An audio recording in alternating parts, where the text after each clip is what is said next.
जुन ट्यागलाई म्यानेज गर्नुपर्ने हुन्छ। म दोस्रो भागमा जान्छु। एक भाग क्लियर भयो है, क्लियर हुनु चाहिँ एक भाग क्लियर भयो। दोस्रोमा छुवा विदक्ता भनेर भन्छ एउटा मरण हत्या है। त्यसमा पनि भगवान् बुद्धले पनि के भन्नुभएको थियो भने हेलौँ दा विजय सम्झेनी मितक्का हो भनेर भगवान् बुद्धले छुवा मितक्काको फर्स्टमा पार्ट नै मरण हत्याको फर्स्ट पार्ट पनि त्यही भन्नुभएको थियो है। के भनेको रहेछ भने विजय सम्झेनी मितक्का हो। यो संसार के रहेछ सबै अनित्य रहेछ है, प्रष्टै छ अनित्य। किनभने पहिला हाम्रो घरमा पनि परिवार अब 7 जना 8 जना 9 जना कति थियो नि, त्यो घट्दै आयो। किन घटेर भन्ने त मरण अनित्य रहेछ त, प्रष्टै छ है। त्यो हुँदाखेरि चाहिँ एक दिन हामी कोही जो कसैले पनि यो शरीरलाई चाहिँ त्याग्नु पर्ने रहेछ है। कसैले सानो उमेरमै त्याग्नु पर्ने छ, कसैले ठुलो उमेरमै आफ्नो शरीर प्राणलाई त्याग्नु पर्ने रहेछ है। त्यो हुँदाखेरि चाहिँ त्यस बारेमा चाहिँ हामी दिनमा एकचोटि चाहिँ ध्यान बस्नुभयो भने तपाईँ मरण अनित्यको विषयमा तपाईँ प्रश्न हुन्छ, त्यसको पनि अब ध्यान बस्नुपर्छ भन्छ है। हामी सधैँ यसरी नै बस्दैनौँ जिउ है। कहिले दुख बिरामी हुन्छ, कहिले रोगले च्याप्छ, कहिले है हिँड्न सक्ने अवस्था हुन्छ, कहिले आँखा नदेख्ने अवस्था। यत्तिकै रोगले च्यापेर चाहिँ एकदमै गाह्रो हुन्छ। त्यो हुँदाखेरि चाहिँ दो यचरोले ललित विस्तार सूत्रमा के भनिन्छ भने शिशु मितक तोङ्दै तिन्दा ढोइ केची घल तादन्सु केबी छे सोक नाका लोक दादे हिसाब बत्सी निर्जोग दो भनेर भनिन्छ। कतिले त बुझ्नुभयो होला है। अब नेपाली नबुझ्नुको लागि चाहिँ मैले छुइ भाषाबाट है भगवान्को तपाईँको वचनलाई बताएको तपाईँहरूले त्यहीँबाट बुझिदिनुहोस् है। त्यो हुँदाखेरि चाहिँ ट्रान्सलेट गर्ने एउटा ज्ञान भएन। त्यो हुँदाखेरि चाहिँ जस्तै हाम्रो जीवन कस्तो छ भने चाहिँ नाम्दै लोकतङ्गा भनेर भन्छ है। जहाँ गएर हामी मृत्यु हुन्छ कि जस्तै बसमा कतै यात्रा गर्नु बस्नु चढ्दै त्यहाँ बस लडेर एक्सिडेन्ट हुन्छ कि है। अब कतै हिँड्दै लडेर आफ्नो सास जान्छ कि है, कतै बेलुका सुत्तिकै नसुतेको हुन्छ कि है। एकदमै मरण अनित्य चाहिँ यसरी आफूले ध्यान गर्नुपर्ने हुन्छ है। त्यो हुँदाखेरि चाहिँ कस्तो छ भने उदाहरण राख्नुको चाहिँ नाम्दै तिन्दा भनेर चाहिँ जस्तै आकाशमा चाहिँ पानी पर्ने जीवित हुन्छ नि, हाम्रो प्राण जस्तै जीवित हुन्छ हाम्रो प्राण जाँगर है। अनि आकाशको जस्तै पानी जस्तै खोलातिर रिसर्भ भब भन्छ, जस्तै झर्ना पानीको झर्ना चाहिँ यसरी खस्छ नि, पानीको झर्ना चाहिँ माथिदेखि यसो खस्छ नि, त्यस्तै हाम्रो प्राण पनि त्यस्तै है। प्राण पनि त्यसरी खसेको एकदमै गाको गाकै भयो। त्यस्तै गरी गुरु पद्मसम्भवले पनि गुरुले मुझेले के भन्नुभएको छ भने नानी बालो नाम्दै तोइमेदा झ्यापन निचन्कै दुई तक लेपर सुन्दानी छुहरूको चेसुङसो भनेर गुरु पद्मसम्भव गुरुले मुझेले पनि त्यही भन्नुहुन्छ है। हिजो दिन आज आउँछ आउँदैन है, गइसक्यो, त्यसलाई नै निदाप भन्छ है। त्यहाँदेखि अघि बिहानसम्म हामी बजारहरू जब गरेर बसेको छ नि, त्यो मान्छे सदा अहिले छैन, सकिसक्यो, त्यो निदाप भयो है। एक भन्दा एक छिनमै परिवर्तन हुन्छ, एक छिनमै सकेर जान्छ है। त्यो हुँदाखेरि चाहिँ अब हाम्रो पनि आयु कहिले सकिन्छ त्यो ग्यारेन्टी छैन रे है। अब कतिले सोच्छ होला म चाहिँ 100 वर्षपछि बाँच्छ, त्यहाँदेखि 100 वर्ष पुगेपछि म बल्ल माला जप गर्छ है। राम्रो त्यो मिलाप पनि थाहा छैन, त्यसले मरण नै थाहा छैन। त्यो हुँदाखेरि चाहिँ हामीले धर्म कर्म गर्नको लागि जस्तै दोस्रोमा हामीले एकदम मिताप्त है मरण अनित्यको चाहिँ एउटा ध्यान अनुसरण गर्नुपर्छ भन्छ। बिहान उठ्ने बित्तिकै हामी ओहो हिजो बेलुका सुतेर आज बिहान म त बाँचेको छ है, त्यहाँदेखि भगवान्लाई प्रार्थना गरेर छोपो चढेर चाहिँ अब चाहिँ म फेरि अलिकति पनि धर्म कर्म त मेरो जुन थुपारेर राख्नुपर्छ है, न भोलि नै जान्छ कि के थाहा है। त्यो हुँदाखेरि चाहिँ भोलिसम्म नजानेसम्म चाहिँ म धर्म कर्म त गर्नुपर्छ भनेर निताप्त है। त्यो सम्झेर चाहिँ हामी अलिकति माला गरेर है, त्यहाँदेखि धर्म गरेर पुण्य गरेर कोर गरेर राख्यो भने चाहिँ एकदमै राम्रो हुन्छ है। गुरु पद्मसम्भवले भन्नुभएको है। त्यो हुँदाखेरि आज हो कि भोलि हो कुनै ग्यारेन्टी छैन अरे है।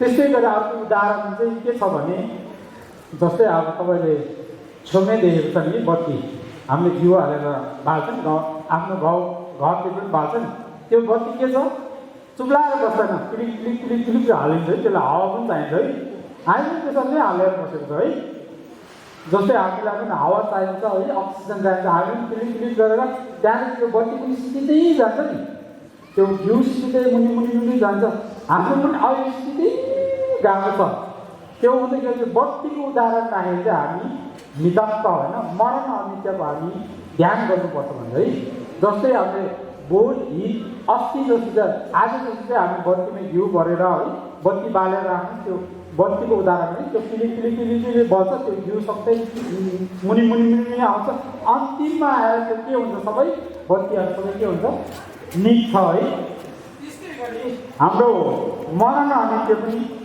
त्यस्तै सेम गरे बत्तीको घिउ जस्तै गरी पिलिक पिलिक पिलिक पिलिक बालेर बसेको छ त्यो सबै गरेको छ त्यहाँदेखि हाम्रो अहिले पनि सबै अहिले पनि मुनि मुनि मुनि मुनि सबै आएको छ त्यहाँदेखि लास्टमा घिउ सकिन्छ है बत्ती निक्छ त्यस्तै गरी हामी पनि पिलिक पिलिक पिलिक पिलिक पिलिक पिलिक बालेर बसेको छ त्यहाँदेखि हाम्रो अहिले मुनि मुनि मुनि मुनि गर्दै गएछ जब चाहिँ हाम्रो आयु टक्क सकिन्छ त्यहाँदेखि चाहिँ मान्छेको मृत्यु हुन्छ त्यो हुँदै गए चाहिँ उदाहरण चाहिँ हामीले एउटा बत्तीको एउटा उदाहरण राखेर त्यसरी के अरे मरण अनित्यको ध्यान साधना गऱ्यो भने अवश्य राम्रो हुन्छ भनेर दोस्रोमा चाहिँ मरण अनित्य सबै सम्झिनुहोस् है यति मिलाएर आफै मरण अनित्यलाई एकदमै डराएर के अरे एकदमै भिरतिर गएर उहाँ तपस्या गर्नुपर्ने विशेष कारणले मिलारेको तपाईँले नम्बर पढ्यो भने अथवा स्टोरीहरू पढ्यो भने मिलारेको के भन्नुहुन्छ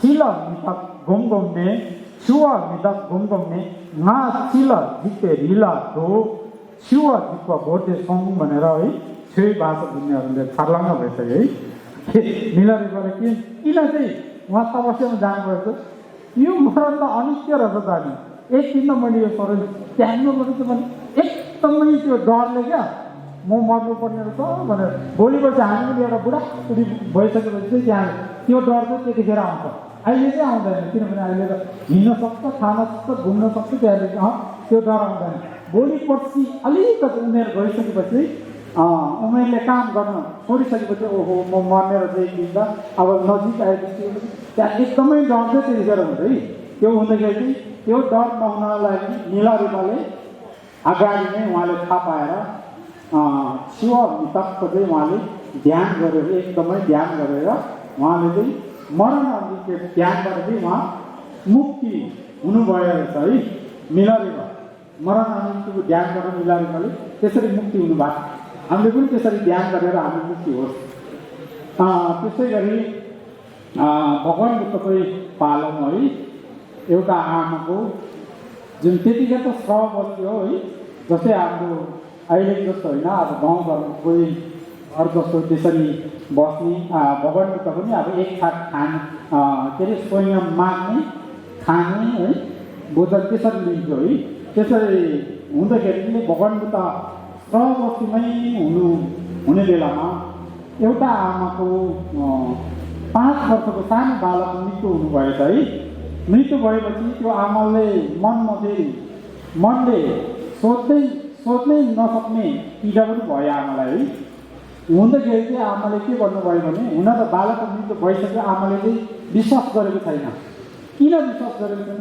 यो बालकलाई मैले के चाहिँ दिएको छैन उसलाई मिठो खाना दिएको छ मिठो लाउने कुरो दिएको छ है मिठो खाने चिज मिठो लाउने एकदमै उसलाई जे चाहिने त्यो सबै चिज चाहिँ उसलाई भइपूर्ण दिएको छ त अनि त्यो बालक कसरी मृत्यु हुन्छ त असम्भव हो यो सुतेर बसेको त्यो बिर्सिन्छ भनेर आमाले त्यो आमाको मन त हो है त्यसरी आफ्नो कोखबाट जन्मेको बालक त्यसरी मृत्यु हुँदाखेरि चाहिँ आमाले विश्वास नै नलगेर त्यहाँदेखि सबैले सोधेछ है एउटालाई सोध्यो यो बालक अर्कोलाई सोध्यो यो बालकको त मृत्यु भइसक्यो भने त आमाले विश्वास गर्दैन फेरि अर्कोलाई सोध्यो यो बालक मृत्यु भइसक्यो भने त फेरि आमाले विश्वास गर्दा हुँदै यो असम्भव हो मैले सबै कुरा खाने लाउने सबै कुरा दिएको छ यो कसरी हुन्छ यो सुतेर बसेको हो भने आमालाई विश्वास नै भएन है अनि अन्तिममा चाहिँ भगवान् कहाँ बुद्ध कहाँ पुग्यो है बुद्ध कहाँ पुगेपछि भगवान् बुद्ध कहाँ पुगेर यो बालकलाई तपाईँले दिँदै दिनुहोस् न, यो सुकै भयो भनेर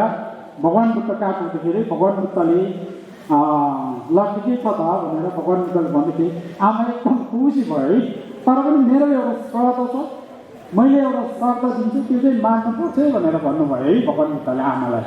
ल हुन्छ भने ल ठिकै छ, अहिलेसम्म तपाईँ गाउँ सबै घरमा 500वटा घर बुढी छ, अहिलेसम्म कसैको घरमा कोही पनि मृत्यु नभए घरको चाहिँ एउटा आगोको कोइला चाहिँ ल्याएर आउनुहोस्, त्यहाँदेखि चाहिँ त्यहाँ मन्त्र गरेर चाहिँ त्यो बालकलाई चाहिँ म विजय दिन्छु भनेर भगवान् बुद्धले भन्नुभयो है।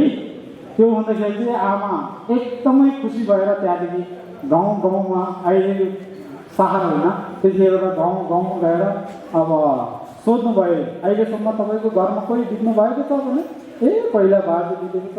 अर्को घरमा गयो, अहिलेसम्म तपाईँ गयो घरमा कोही बित्नुहुन्छ, ए बजे बितेको छ। अहिलेसम्म तपाईँ घरमा कोही बित्नु, सबैको घरमा बितेको मान्छे मात्रै देख्यो है, कसैको घरमा चाहिँ सफा देखेन, अशुद्ध मात्रै है। हाम्रोमा त्यो त सबैको घर पताल्यो भने सबै घरमा बितेकै मान्छे मात्रै छ है। मरण चाहिँ त्यहाँ प्रश्न छ है। त्यो हुँदाखेरि चाहिँ आमाले ल्याउन सकेन, नसकेपछि आमा लास्टमा पछुतो भएर पर्यो है। हरिसकेपछि मैले सबै प्रश्न सोधेको त म जस्तै मान्छेलाई त सोधेको त, म आफै अज्ञान भएको के हो, म पनि एक दिन त मर्नै पर्ने रहेछ त, मैले एक दिन त शरीर त्याग्नै पर्ने रहेछ त भनेर एकदमै उसको मन चेन्ज भयो है। ऊ आमाको हेर्नुहोस् त, लोटोक भनेको त्यस्तो मन परिवर्तन हुनु है। मन एकदमै परिवर्तन गरेर त्यहाँदेखि भगवान् बुद्ध गएर भगवान् बुद्धलाई एकदमै ढोक गरेर ओहो भगवान् मैले गल्ती गरेको रहेछ है, यो प्रकृतिको नियम रहेछ, यो त एक दिन मर्नै पर्ने रहेछ। त्यो हुँदाखेरि चाहिँ उहाँले आयु यति मात्रै लिएर आएको रहेछ मनुष्य लोकमा है, उहाँको आयु नै यति मात्रै रहेछ उहाँको आयु। त्यो हुँदाखेरि मृत्युबाट मुक्ति हुने एउटा तपाईँले धारण देशमा दिनुहोस् न भनेर भगवान्लाई आमाले अनुरोध गरिसकेपछि भगवान्ले अनि भगवान् बुद्धले एकदमै अनित्यको धर्म देशना र बाटोको धर्म देशनाहरू चाहिँ त्यसरी दिनुभएको अब त्यतिखेरको कहानीहरू स्पष्टै छ है। त्यो हुँदाखेरि चाहिँ हामीले अनित्य त्यसरी नै के अरे को ज्ञान साधना चाहिँ त्यसरी गर्नुपर्ने हुन्छ है। त्यो हुँदाखेरि चाहिँ भगवान् बुद्धसँगै हामी जोडौँ है। जस्तै भगवान् बुद्धले आफ्नो जुन धर्म भएको धन सम्पत्ति है, आफूले पाएको राज्य है, सबै त्याग्नुको मेन कारण के रहेछ भन्दाखेरि मरण अनित्यलाई बुझेर। कतिखेर बुझ्यो भने भगवान् बुद्धले फर्स्टमा के अरे दुःख, जस्तै दुःखको कुराहरू तपाईँले प्रश्न हुन्छ, लास्ट दुःखमा आएर पुग्छ है। त्यो हुँदाखेरि यो संसार दुःखै दुःख, जन्मिनुको दुःख, बिरामी हुनुको दुःख, बुढाबुढी हुनुको दुःख, त्यहाँदेखि अन्तिममा मृत्यु हुनुको दुःख है। त्यो हुँदाखेरि चारवटा दुःखमध्येमा अन्तिम दुःख चाहिँ भगवान् बुद्धले त्यतिखेर चाहिँ भगवान् बुद्धको लोभ हुन्छ, मन परिवर्तन चाहिँ पायो। अनि भगवान् बुद्ध सबै तीव्र दुःखलाई थाहा पाए। चौथो दुःखमा चाहिँ अनि भगवान् बुद्ध यसरी त्यतिखेर त सिद्धार्थ गौतम है यसरी जाँदाखेरि एउटा मान्छे मरेको मान्छे चाहिँ त्यहाँदेखि यसरी कपडाले सेतो कपडा छोडेर त्यसरी ल्याएको रहेछ है। त्यहाँदेखि भगवान् बुद्धले चाहिँ अब सानो उमेरमा त हो है खास त्यो के हो त भनेर भगवान् बुद्धले सोधेछ है, के भएको त्यो मान्छेलाई भनेर।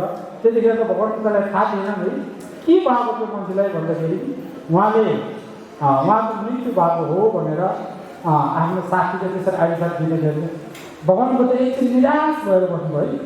ओहो म पनि मृत्यु हुनुपर्छ नि त्यो एक दिन त भनेर भगवान् बुद्ध एकदमै निराश भएर चाहिँ ओहो म पनि एक दिन मृत्यु हुने रहेछ त, मेरो शरीर त त्यतिकै सधैँ त त्यसरी नबस्ने रहेछ भने एकदमै एकछिन निराश भएर चाहिँ ओहो ल यसको औषधि चाहिँ के छ त, मृत्युबाट चाहिँ मुक्ति हुने औषधि के छ त, उपाय के छ त भने चाहिँ त्यो बाटो खोज्न लागि भगवान् बुद्धले 6 वर्षसम्म तपस्या गर्नु भएको चाहिँ किन भन्दा रहेछ मरण अन्त्य चाहिँ हुने रहेछ भनेर त्यो थाहा पाएर चाहिँ भगवान् बुद्ध त्यसको खोजीमा जानको लागि 6 वर्षसम्म त्यसरी कठिन होइन तपस्या गर्नुपर्ने त्यसरी गर्नुभएको है। त्यो हुँदाखेरि चाहिँ हामी पनि कहिले समय समयमा चाहिँ हामी एक दिन हामीले यो शरीर त्याग्नु पर्ने रहेछ, आज हो कि भोलि हो, कहिले हो हाम्रो शरीर एकदमै त्याग्नु पर्ने रहेछ भने चाहिँ त्यो मनमा उत्पत्ति हुनु है।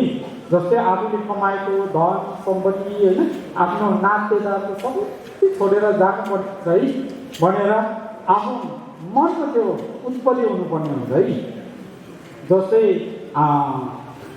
आफूमा धेरै चिज छ अरे है, सबै त्याग्नु पर्ने हुन्छ। आफ्नो घर परिवारदेखि नातादेखि लिएर नातेदारहरू सबै त्याग्नु पर्ने रहेछ भनेर हामीले त्यो मनमा चाहिँ त्यो भावना गर्नुभयो भने दोस्रो मरण अन्त्यको बारेमा चाहिँ तपाईँहरू अलिक क्लियर हुन्छ है। त्यो हुँदाखेरि त्यसको ध्यान साधन चाहिँ दोस्रो नम्बरमा चाहिँ त्यो गर्नुहोस्।